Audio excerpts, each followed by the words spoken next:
കസ്റ്റമേഴ്സിൻ്റെ അടുത്ത് നിന്ന് payment receive ചെയ്യാനായിട്ട് ഇന്ന് മാർക്കറ്റിൽ ധാരാളം ഓപ്ഷൻസ് അവൈലബിൾ ആണ്. യുപിഐ, പേടിഎം, റെസോർ പേ, സ്ട്രൈപ്പ് ഇങ്ങനെ കുറേ ഓപ്ഷൻസ് നമുക്കുണ്ട്. ഇതുകൊണ്ടുള്ള ഒരു യൂസ് എന്ന് പറയുന്നത് നമ്മൾ ഇതുപോലെ ഏതെങ്കിലും ഒരു പേയ്മെന്റ് ഗേറ്റ്വേ കണക്ട് ചെയ്തിട്ടുണ്ടെങ്കിൽ അതുവഴി നമുക്ക് കസ്റ്റമേഴ്സിൻ്റെ അടുത്ത് നിന്ന് പേയ്മെന്റ് റിസീവ് ചെയ്യാനായിട്ട് പറ്റും. ചില പേയ്മെന്റ് ഗേറ്റ്വേസ് ഡയറക്റ്റ് ആയിട്ട് നമുക്ക് അപ്പം തന്നെ നമ്മുടെ ബാങ്ക് അക്കൗണ്ടിലേക്ക് ആ എമൗണ്ട് ഡെപ്പോസിറ്റ് ചെയ്യും. പക്ഷേ ചില ഗേറ്റ്വേസ് എന്ത് ചെയ്യും, ഈ പേയ്മെന്റ് അവർ കളക്ട് ചെയ്ത് വെച്ചിട്ട് ഒരു ഡേ എൻഡിലായിരിക്കും അവരുടെ ചാർജ് കട്ട് ചെയ്തതിന് ശേഷം നെക്സ്റ്റ് ഡേയിലായിരിക്കും ഒരു സെറ്റിൽമെന്റ് പോലെ നമുക്ക് നമ്മുടെ അക്കൗണ്ടിലേക്ക് പേയ്മെന്റ് വരുന്നത്. ഈ സിറ്റുവേഷൻ എങ്ങനെയാണ് നമ്മൾ സഹോ ബുക്സിൽ ഡീൽ ചെയ്യുന്നതെന്നാണ് നോക്കുന്നത്.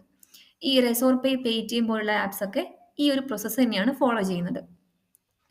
അങ്ങനെ ചെയ്യുന്ന അപ്പോൾ ഇത് എന്തുകൊണ്ടാണ് ഇത് ഡിഫറൻ്റ് ആയിട്ട് വരാൻ കാരണം എന്ന് വെച്ചിട്ടുണ്ടെങ്കിൽ, ഇപ്പം നമ്മളൊരു ഇൻവോയ്സിൻ്റെ എമൗണ്ട് എന്ന് പറയുന്നത് 100 ആണ്. അപ്പം നമ്മൾ ആ ഒരു എമൗണ്ട് ഈ പേടിഎം വഴിയാണ് റിസീവ് ചെയ്തത്. അപ്പം നമ്മളിവിടെ 100 എമൗണ്ട് റെക്കോർഡ് ചെയ്തു ഇൻവോയ്സിന് അഗൈൻസ്റ്റ്. പക്ഷെ നമുക്ക് നാളെ ബാങ്കിലേക്ക് വരുന്നുണ്ടാവും ചിലപ്പം അതൊരു 98 റുപ്പീസ് ഒക്കെ ആയിരിക്കും. അവരുടെ ആ 2 റുപ്പീസ് എന്ന് പറയുന്നത് അവരുടെ ചാർജ് ആയിരിക്കും കട്ട് ചെയ്യുന്നുണ്ടാവുക. അപ്പം നമ്മൾ ഇവിടെ ഇൻവോയ്സിന് അഗൈൻസ്റ്റ് 100 റുപ്പീസ് റെക്കോർഡ് ചെയ്തിട്ട് ബാങ്കിൽ ഒരു 98 വരുന്ന സമയത്ത് ഒരു 2 റുപ്പീസിന് ഡിഫറൻസ് അവിടെ ഉണ്ടാവും. ഇതെങ്ങനെയാണ് നമ്മൾ ഹാൻഡിൽ ചെയ്യേണ്ടതെന്നാണ് നോക്കുന്നത്. ഈ ഒരു സിറ്റുവേഷൻ നമുക്ക് എക്സ്പ്ലെയിൻ ചെയ്യാം. അതിനായിട്ട് നമ്മൾ ആദ്യം ഇങ്ങനെ ഒരു പേയ്മെന്റ് ഗേറ്റ് യൂസ് ചെയ്യുന്നുണ്ടെങ്കിൽ അതിൻ്റെ ഒരു പേയ്മെന്റ് ക്ലിയറിംഗ് അക്കൗണ്ട് ക്രിയേറ്റ് ചെയ്യണം. ചാർട്ട് ഓഫ് അക്കൗണ്ട്സിൽ നമുക്ക് അക്കൗണ്ട് ടൈപ്പ് ഒരു പേയ്മെന്റ് ക്ലിയറിംഗ് ഉണ്ട്.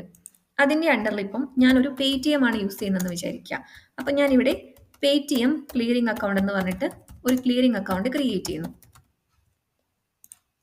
ദെൻ നമ്മളിപ്പോൾ ഒരു ഇൻവോയ്സ് ഒരു കസ്റ്റമറിന് കൊടുത്തു. അപ്പോൾ ആ ഇൻവോയ്സ് ആ കസ്റ്റമർ ഈ പേടിഎം വഴിയാണ് നമുക്ക് ഈ പേയ്മെന്റ് ചെയ്തതെന്ന് വിചാരിക്കുക.